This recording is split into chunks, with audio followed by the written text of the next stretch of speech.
Hey there, everyone. It's Corey with VeVe, and today I have a very exciting guest with me, Stanley Gibbons' finest, Oscar Young. Oscar, how are you doing today? I'm good, thank you. Thank you for inviting me. And we've had you on one time before. It was a live stream. We squeezed you into a 15-minute block, but we thought, Oscar's so great and he knows so much. We'd like to have you on for a little bit deeper of a conversation. And our conversation today is about the upcoming 1841 Penny Red, which is the follow-up to the previous release, the Penny Black. Oscar, can you sort of set the stage for us? What exactly is the Penny Red? Well, it all starts with the Penny Black, really. The postmasters were instructed to cancel the stamps at first in a red ink, and that was on the black stamp, so on the Penny Black stamps with a red ink. And unfortunately, the red ink you could easily remove. And the postmasters very mindful that, of course, if you could remove the red ink, you could potentially reuse it. And so to prevent people reusing it, they struck it with a black postmark. And another problem that then was encountered was you couldn't see a black postmark on a black stamp. And so they thought, well, we cannot have a black stamp and a black postmark. We must change the color of the stamp.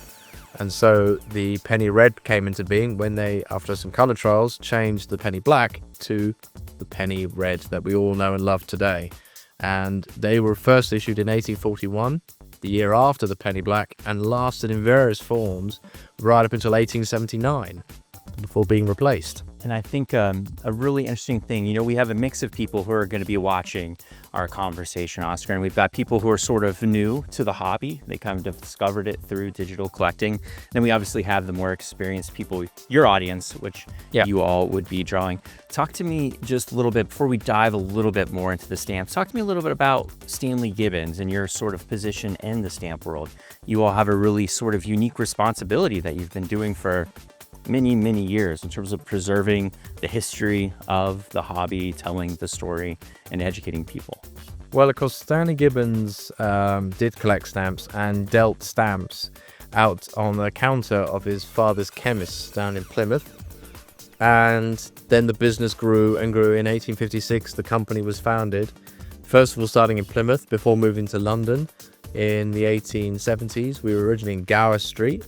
And then from the 1890s, we moved to the Strand, which is where we are now. And we've never really moved since. And we've been around for so long that people think we are the home of stamp collecting, really. And we like to think we are, with the 170 odd years worth of knowledge that we've accumulated in all those years, the catalogues that we publish annually, and the level of knowledge that we've all acquired. We'd like to think that we are the custodians of this great and noble hobby. And of course, we are bringing it to new generations of people, and digitally as well. It's the next dimension for stamps, really. I think one of the beautiful things about that history, and I really appreciate you sharing that with us, is whenever Stanley Gibbons, and that was all first happening, the newness of the stamps that are now historical artifacts that have such a treasured history that we get to talk about, over 100 years later.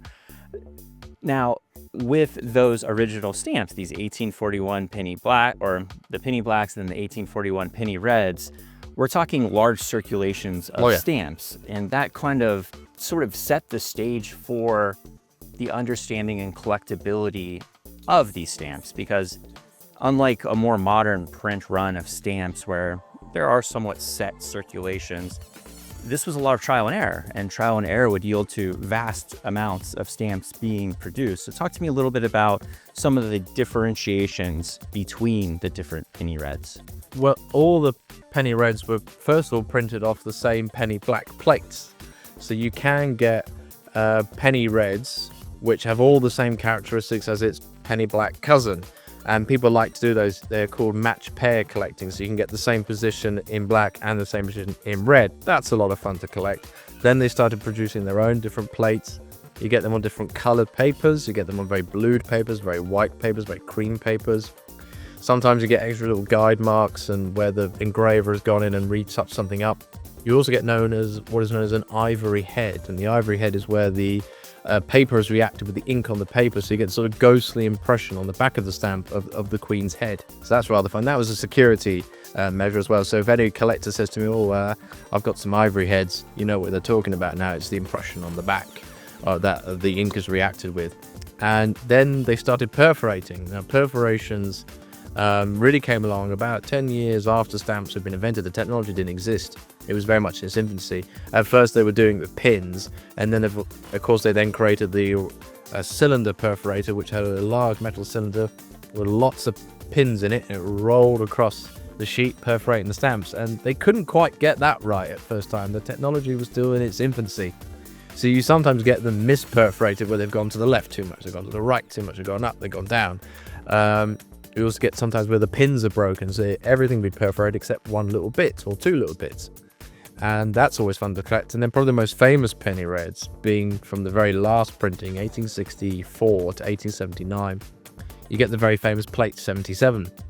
And of course, plate 77 is the rarest penny red of all. And there are only 9 recorded, about 3 which are in public ownership. And the reason why plate 77 is so rare, because when the plate was engraved, it wasn't done very well. It was very wonky. It didn't look great at all. It wasn't that good. So they destroyed the plate and destroyed the stamps. But some got out. And those, when they do come up for auction now, sell for hundreds of thousands of pounds. We sold one in 23 for about £140,000. And then there was one that we also sold, and that was sold for just over £500,000. So that's the most valuable penny red, and that's the one that people would love to aspire to own, but very few could ever do that. Yeah. You've clearly gotten to see it. Tell me, what's that like? Like, it must, there's a lot of differences in the way people collect, and there's a lot of different things that people collect. You know, one of the beautiful things and fun things for me working at VeVe is I kind of get to be like a jack of all trades, but not really an expert on one singular one. There's different things that I enjoy to collect personally, I know a little bit more about. But every single type of collectible, every hobbyist, you kind of learn those little nooks and crannies of your hobby, whether you're collecting posters, vintage toy cars, action figures, you know, whatever it is. Philately is one of the most interesting collecting niches because the vast amount of information you have to know. I mean, you do learn with the hobby as you go through it, as with any hobby really, but you do need to know a lot of basics before you can really take it forward. And how did you get into I mean, working at Stanley Gibbons, I mean, that is top tier. It is. You are. You know? Well, in my role, of course, I'm a collector and a dealer. So, of course, I'm selling as a commercial way, but I'm also the collector as well. So sometimes those get crossed. But I got into the hobby seriously when I was about 18 after inheriting some stamps. And then I started buying and selling then. And I mainly did it at uni for a bit of extra cash. Everyone's a bit skint when they're at uni. And then I left university and started working here. And that's been 7 years now. So 7 years with Stanley Gibbons, yeah. I'm curious, David, you, our trusty CEO, co-founder of our company, recently had an event in the UK with some of our most prestigious collectors. There are level 100s on VeVe. Once you collect enough things, basically everything you collect gives you daily points. Those daily points equate to levels, and level 100 is the maximum level. And so we had a level 100 event there in the UK where David went and visited them, and they all came. And I believe David swung by Stanley Gibbons. I was curious, did you get to meet up with him at all? No, I didn't know. I may have been busy doing something else at the time, but I think someone else may have seen him, perhaps. That's no worries at all.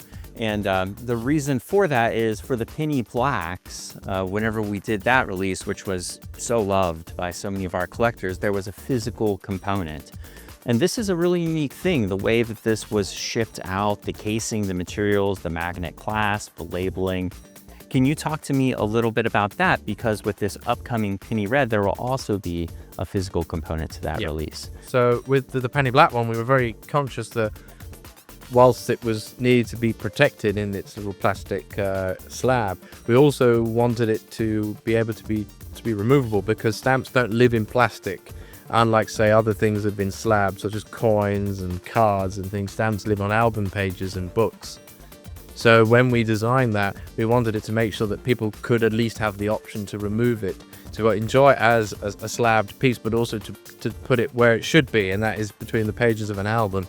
So, and that's something that'll be coming across as well with the penny red version, I believe, as well. And it's the reason I brought that up specifically is I've put mine back into this case for the purposes of this video, but talk to our collectors who might be getting into the hobby, because a plastic slab, while this is beautiful and this is really unique, this is not a standard way to store a stamp. Talk to me a little bit about what is convenient the way standard to way. keep hold of them, but it's not necessarily the best place to keep them forever. If you're looking for a good stamp album, best come to Stanley Gibbons. We'll say a really good album. Or if you're looking at other stock books, or you're looking at other things and ways to hold a stamp collection, look up for things that say archival and acid free. You want to keep it in those sort of environments where it's not going to deteriorate through environmental factors. Keep your stamps cool and dry and away from intense humidity and heat, and they'll love you forever, because they are fragile little pieces at the end of the day, and the slab won't necessarily protect it from those, and nor will an album. But you keep them cool and dry, nice and safe, that they'll, as I say, they'll be around for a long time. I thought that was a really essential thing for us to talk about, because many of our collectors are coming from those other niches where a plastic case is sort of the standard and you can expect that it's going to be okay, but definitely not the case for stamps. Now, on that note, preserving history, it's a really important thing, and it's really near and dear to VeVe. We want to be the place where the world collects, and collects digitally, which means we sort of dip our toes into a lot of different niches. One of the amazing things about what we do is the ability for us to preserve things digitally indefinitely. You know, there's not that worry about preserving that physical copy. You're not going to get the degradation or anything like that. Talk to me a little bit about where you all feel about that. You know, sometimes there's not so much animosity, but maybe fear of the digital space. And I think here at VeVe, we've never looked at it as it's an either or. We've always looked at it as it's just another way to collect. And in the physical world, because some things are so limited and so scarce, your ability to even maybe see it in person might not be a thing. I think something to bear in mind carrying on from that is you can't own everything. As much as people would like to, you can't. It's impossible. Someone else may have it and they never want to sell. A museum may have it, a national collection may have it, or it simply doesn't exist anymore. And I think having the opportunity to acquire something digitally does democratize it somewhat, and enables people to own something which they never thought they may be able to own, even if it is only a digital asset. I think with stamps, nothing beats, of course, owning the physical article and acquiring it. It's all about the thrill in the chase, really, with stamp collecting. You're always looking for the next thing. Once you capture it, you sort of go on to do something else. It's very much a cycle. But of course, if you can't own it physically, owning it digitally is a good substitute. It's a good alternative. And I think with stamps, it's a good avenue to open it out to other people who will never be able to own some of these sort of things, but they can own them digitally. And what I really enjoy, and of course I'm biased because look at the shirt, look where I work, but one of the things I really do enjoy about digital ownership on VeVe is that it's not that you're just collecting sort of an image of an item. We have augmented reality on VeVe. We have a metaversal space called the VeVeverse.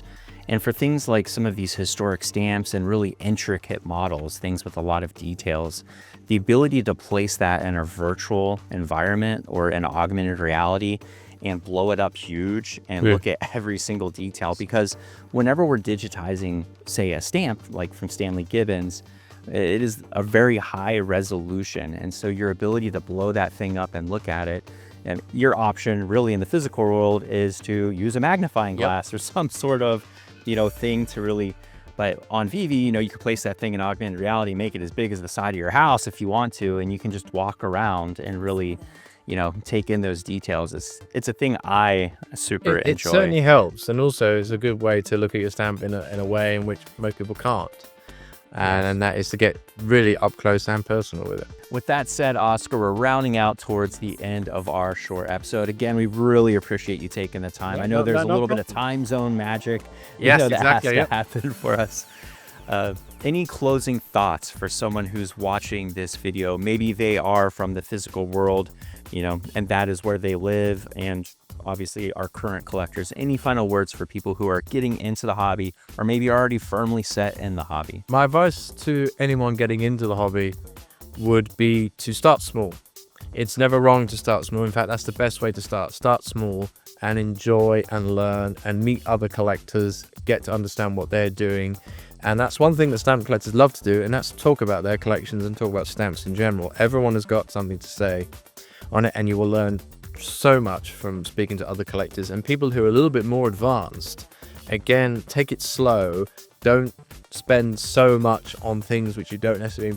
Be more considerate and be mindful that good quality and that good stamps will always retain a value long after price is forgotten. So I think that'd be the case. Start small and be steady and slow. Build a curate a collection over a period of time, because all the best collections take a lifetime to make up, and you'll be amazed where it will take you. And with that said, be sure to follow all of our socials. Make sure you follow Stanley Gibbons. I'll put all that information at the bottom of the screen. You know, a big part of the hobby, as Oscar said, is sharing the things that you love with other people and enriching your knowledge of those collectible niches. So again, enjoy this drop. We hope you found some value in this video. Until we see you in the next one, happy collecting.